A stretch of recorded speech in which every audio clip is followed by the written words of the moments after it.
Qizlar, xullas yana 1-2 kun qilaychi, qani. Ertaga ertalab ishga ketayotganda qilib. Relaks ekan bor-ku. Mazza relaks ekan.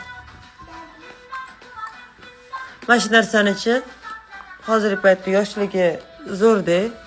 Bizning paytimizda bo'lmagan, bizning paytimizda tonalkacha bitta balet bo'lardi. Ayman. Yuziga krem desa, tik-tak detskiy kremlar bo'lardi. Tema, ammo buni solaman men. Bu meni oldimda sumkamda yuradigan narsa, yuzimni massaj qilib yuraman yurgan yo'limda. Bu qo'ying. Manmi? Boraqa bor, oldimdan yo'qol. Yo'qol oldimdan. Boraqa bor. Ko'ramizki bilan uxlar ekansan. Bitta o'zi uxlaysan qoraxonada. Kelma meni oldimga. Popeni yuvib qo'yaman, qo'mayrasan. Misalim, vannaga kiramiz.